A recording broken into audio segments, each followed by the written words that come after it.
honored and privileged to introduce our first keynote speaker for the meeting. This is going to be Dr. Roderick Pettigrew, whom I hope is known to most of you in the audience. Dr. Pettigrew is a very distinguished physician, scientist, engineer, who has been at some of the most august and esteemed institutions in the United States. Most importantly to us, he is the founding inaugural director of the NIBIB, which in its time was the first new institute of the NIH. He's currently the CEO of NHealth and inaugural dean of NMed, which is a collaborative enterprise between Texas A&M University and Houston Methodist Hospital and Research Institute. Dr. Pettigrew is here to speak to us today for about half an hour. Thank you for your time. Thank you, Keshav, and good morning, ASAIO. This is my first time attending this meeting. I appreciate the opportunity and the privilege and the kind invitation. I was actually quite surprised when Keshav contacted me and asked me if I would do this, and I said, me?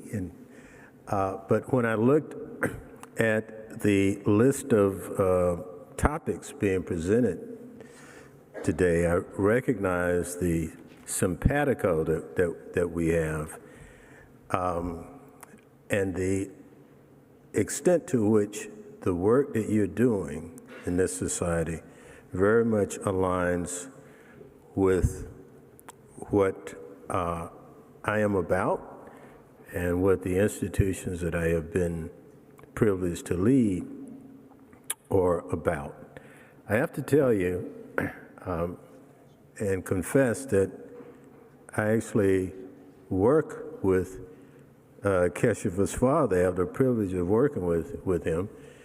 He is an absolutely brilliant scientist and engineer, and you won't be surprised that I've heard so much about Keshav before I ever met him from his dad, who brags about his son. So I'm delighted to be here and meet him in person. This presentation is a bit of a blend of some philosophy and science, as the title suggests.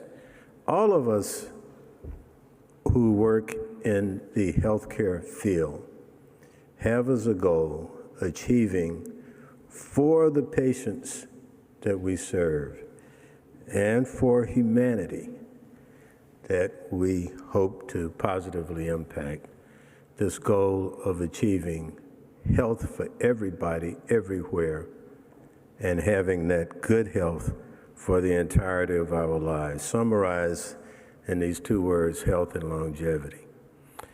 And so I wanted to talk about working towards that goal, focusing specifically on cardiovascular.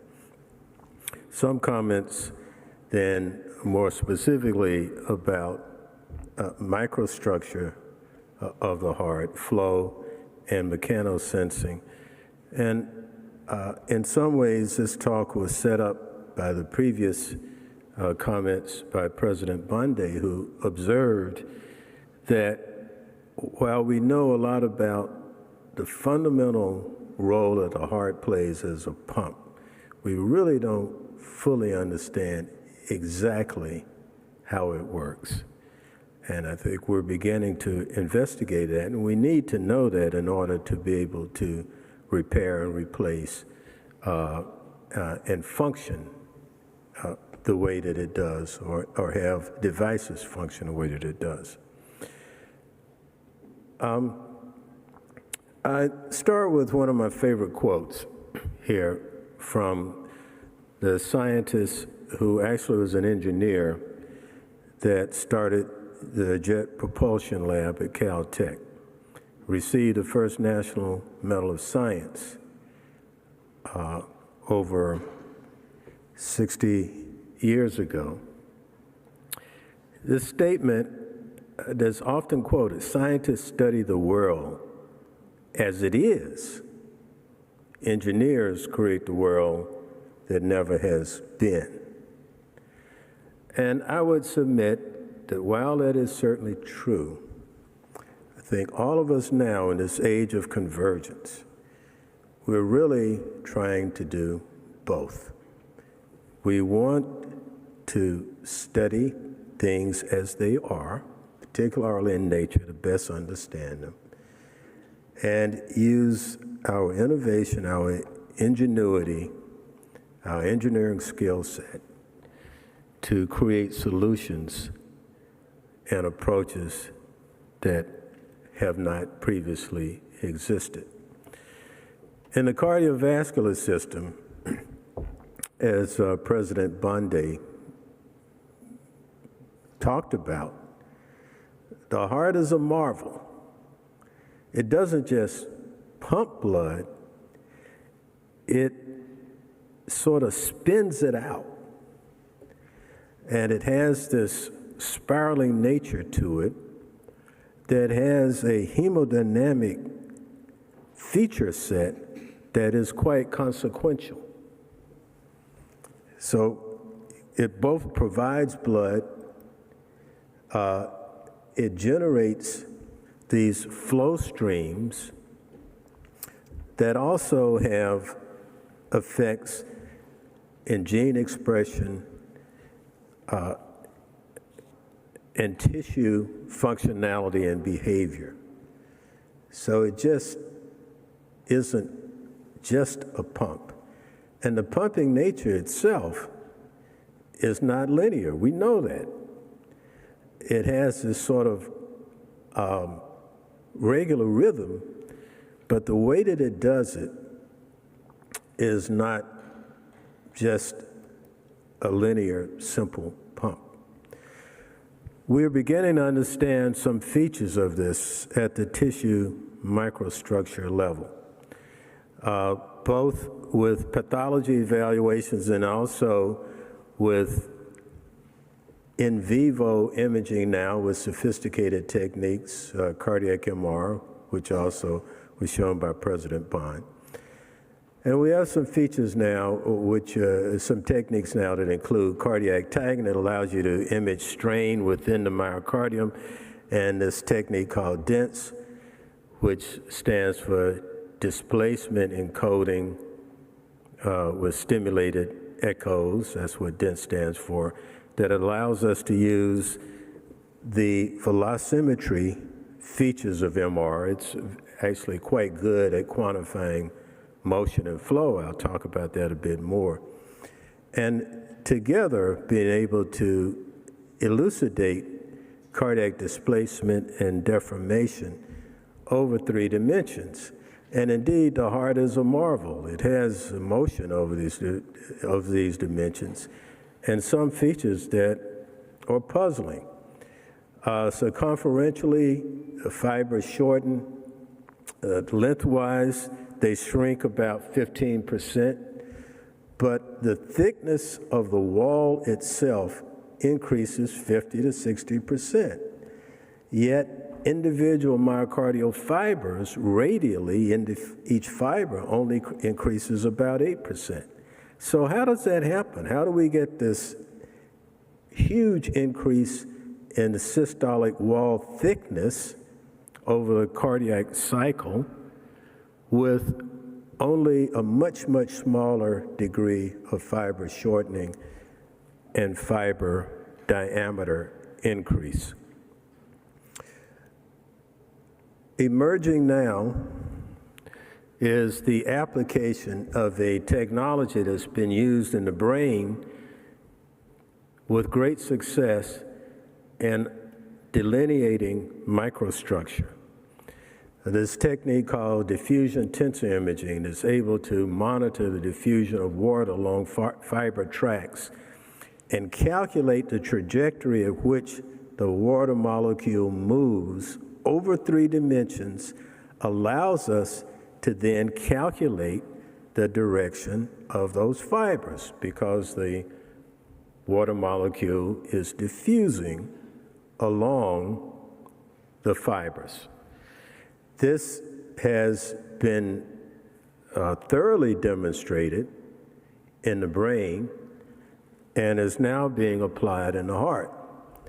The evidence that this actually works comes from the studies in the brain. The very beautiful image that you see in the bottom right that everybody is familiar with, the so-called tractography, the fibers in the brain were calculated from this kind of technology. Not directly imaged, actually calculated from this diffusion tensor measurements. And mapping the density of those fibers between known areas of function in the brain creates what is known as the connectome. The NIH had this human connectome project, still ongoing. Some interesting things have emerged from this. That is that the connectome for each of us is unique. It is distinctive. It is so distinctive it's been likened to a fingerprint, and it's called a connectome fingerprint. With the connectome for each person, one is able to predict your fluid intelligence. Fluid intelligence is a capacity for on-the-spot reasoning, not based on stored knowledge or acquired knowledge, but the ability to reason is this parameter G of F. Using the connectome, the G of F was predicted. G of F tests are administered, and lo and behold, there is a significant correlation between a predicted G of F based on one's connectome and how one performs on a G of F fluid intelligence test. Kind of scary, actually. And to drive matters even further, this study here that shows that behavioral features are predictable. Neuroticism and extroversion in novel individuals predicted by these connectome measures. All indicative that these calculations finely done of the diffusion of water molecules along fiber tracts in the brain seems to work. We're beginning to apply this to the heart, and what are we learning? Here's what we're learning. Well, the myocardium was studied back in the 60s and found to have these helically oriented fibers going from the epicardium to the endocardium, marching through the myocardium. And the fiber orientations change from epi to endo. A left-handed helix pointing to the left at the epicardial layer, more horizontal in the midcardial layer here in yellow, and then in the endocardial layer, a right-oriented helix. That's demonstrated in these simplified drawings here, where the helical orientation of the myocardial fibers is sort of leftward to more horizontal, and then right helix externally. And then this video that you just saw actually shows the fiber orientations, and then this polar plot of those orientations going from epi to endo, from left to right. Within each level of tissue, these fibers stack on top of each other, oriented in this helical, in a series of sheets. And the sheets go from epi to endo. And the sheets then, with these stacks of fibers, actually observed with diffusion tensor imaging in the human heart in vivo, has demonstrated and given now an answer to this question of how in the heck do you get so much radial wall thickening from such a small degree of change in the actual fiber diameter itself, only 8%, and you get this 50% thickening? Well, here's the answer.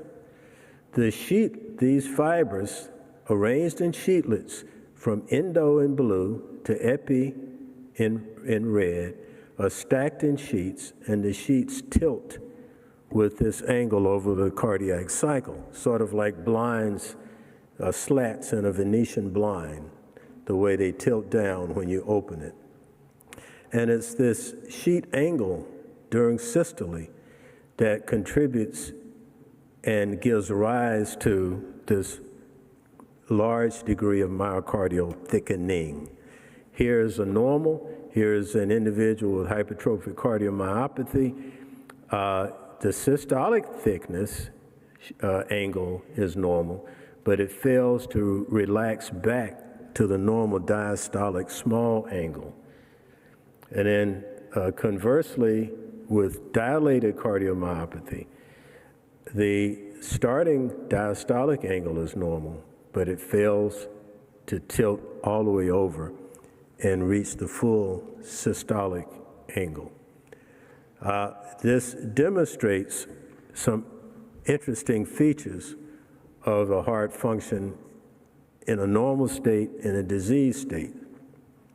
Combining diffusion tensor imaging, which shows you the fiber orientations, with these tagging and displacement and motion encoding techniques with MR, we're now able to get some rather sophisticated detail displays of what the heck is going on in the heart muscle itself over the cardiac cycle, showing the fiber orientations here with colors, the displacement and the deformation being demonstrated there.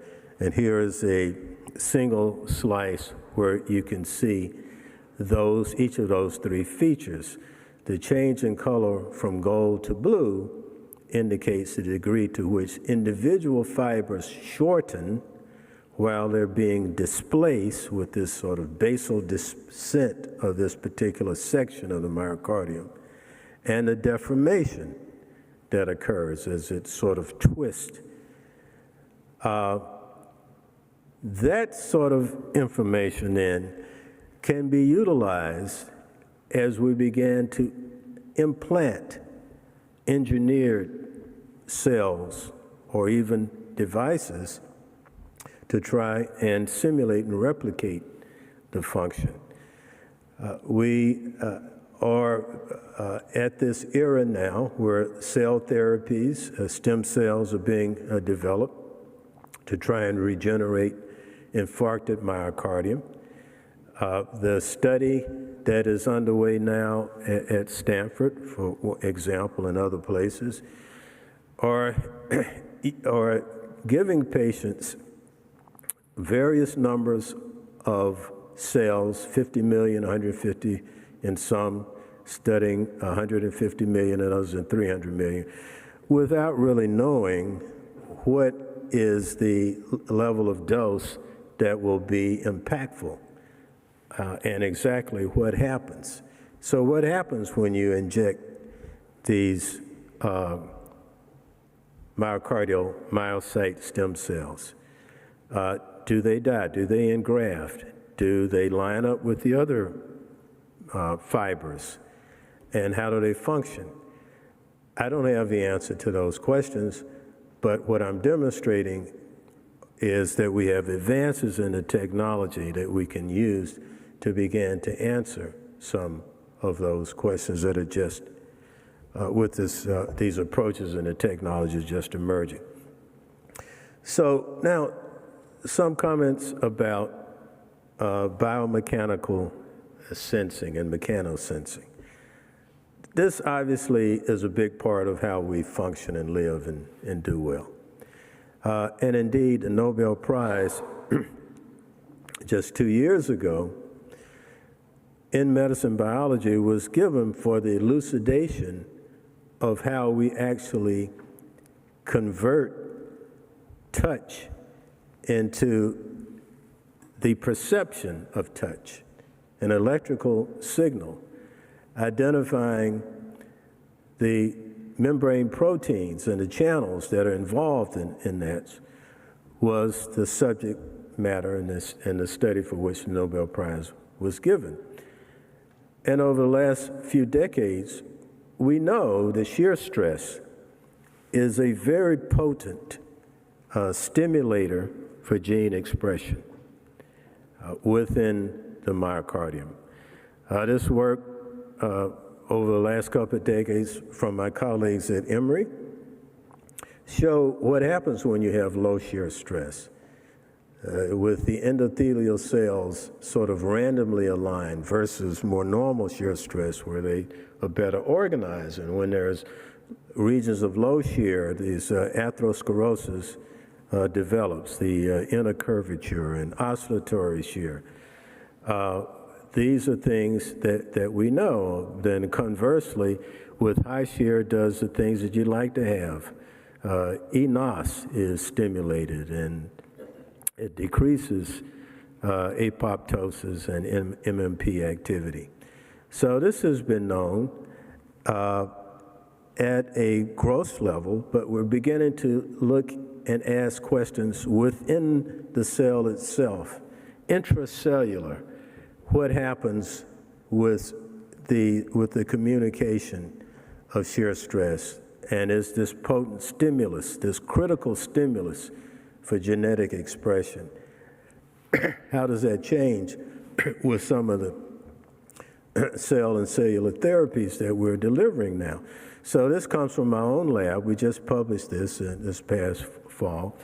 And the take-home message is in the title, that the ratio of stiffness between the cytoplasm and the nucleus, that ratio alters mechanosensing, the extent to which the shear forces that the cell surface experiences is communicated into the nucleus where we want genes to experience it and express it, is modulated not by the absolute thickness or stiffness of the nucleus or the cytoplasm, but the ratio. And that's the summary here as reported in this Cell Matter paper. When it's equal is conserved, when the nucleus is softer than the cytoplasm, it's attenuated. When it's greater, it's accentuated. How do we do that?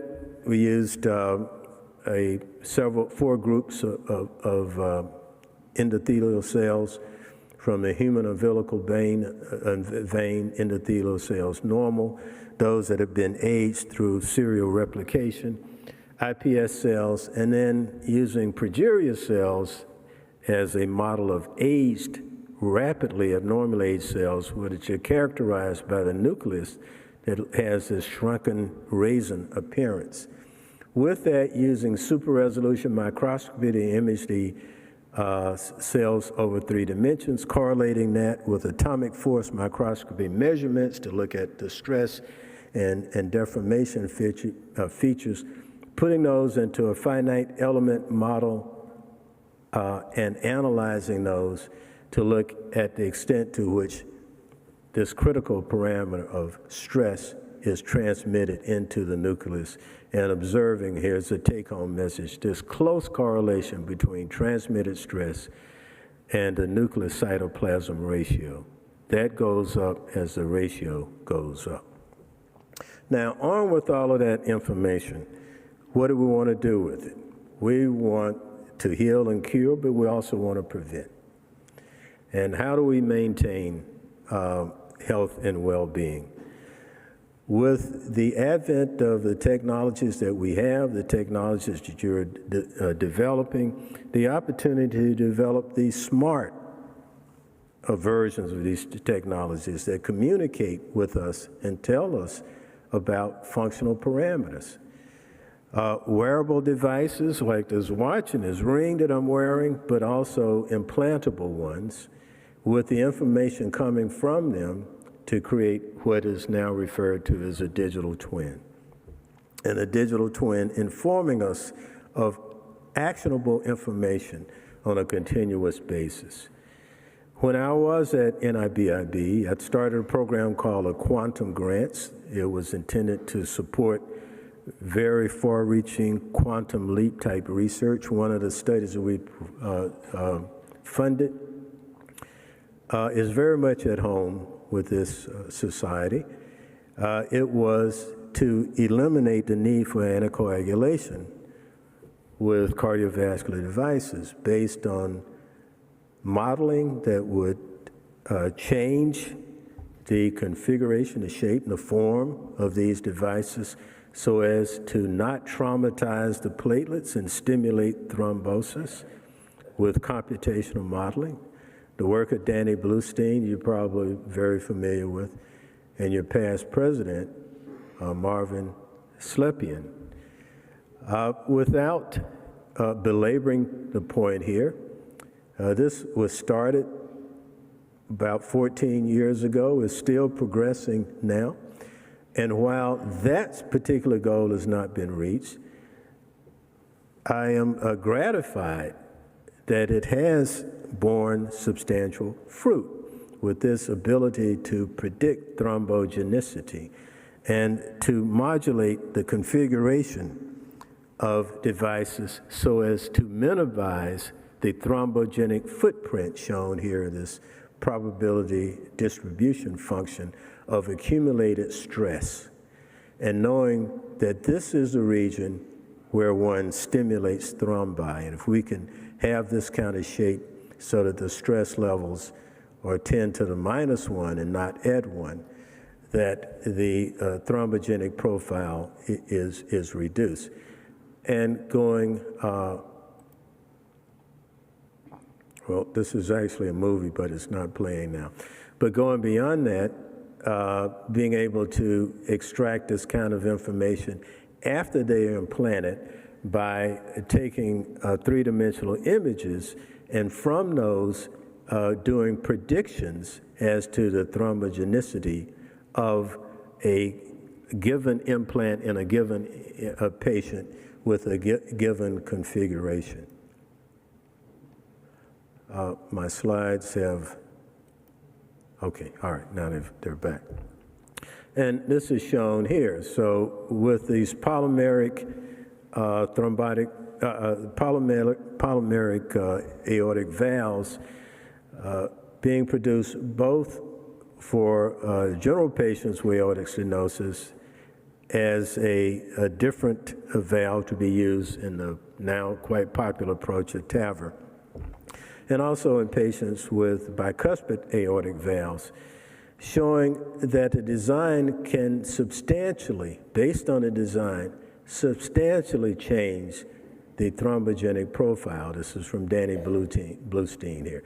The difference between design 1 here in red and its thrombogenicity versus the design here in green is quite substantial. And he tells me that one of the approaches here is with this trileaflet valve to be placed in a patient with a bicuspid valve. The two valves are not of the same size. The two leaflets are not, or the three leaflets are not of the same size. Two are, and then one of them is smaller. And this seems to also fit better, but also have a less thrombogenic profile. Marvin is here, so you can talk to him about the advances of the technology. And then making the point that we have this technique now called 4D flow with MR that can be used on a patient-by-patient basis, get the specific flow profiles in any given patient, and feed that into a digital twin that will help us to better manage our patients. A number of quantum projects that we had, similarly from a member of this community, is from Shiva Roy and William Fazell, in their effort to develop an implantable bioartificial kidney. That work continues with support from the FDA. He tells me that they have this filter system now that not only has a membrane to remove toxins, but also has a bioreactor with engineered renal tubule cells to manage H2O balance and electrolyte balance.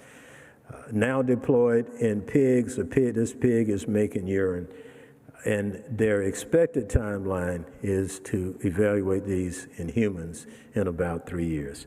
And I end in just my last a couple of slides here in citing the heroic effort being undertaken by my colleagues in Houston, colleagues at a distance. I'd like to work with you guys, but Billy Cohen, who you all know, and Bud Frazier, who received the Lifetime Achievement Award in the opening session, he mentioned briefly this Bivacor, which is an effort to once again create a total artificial heart, leveraging the advances in the technology that we've seen over the last couple of decades with these tiny miniaturized continuous flow pumps. And with this approach, having this one motorized section that's pumping the blood here, but doing it in a pulsatile mode with more lifelike simulation of what the heart does. I understand from Billy that they now have FDA approval to begin human studies, and they expect to start their human trials just this summer. So with all of that, Billy, I think if you could have some sensors in there to give information external to the body so that we could create this digital twin type of data and allow us to manage the patient in real time on a continuous basis, the same way pilots manage airplanes with all of the feedback that they get in their control panels. So I leave you with this final bit of philosophy and a paraphrase of a educator, John Dewey. This is my paraphrase of his statement. If we think today as we thought yesterday, we rob ourselves of tomorrow. And I can already observe that this room is filled with innovators and forward thinkers, so I don't think that this audience has any intention or is any jeopardy of doing this, of robbing ourselves of tomorrow, because everybody here is trying to think differently and make a big difference. Thank you, Kesha.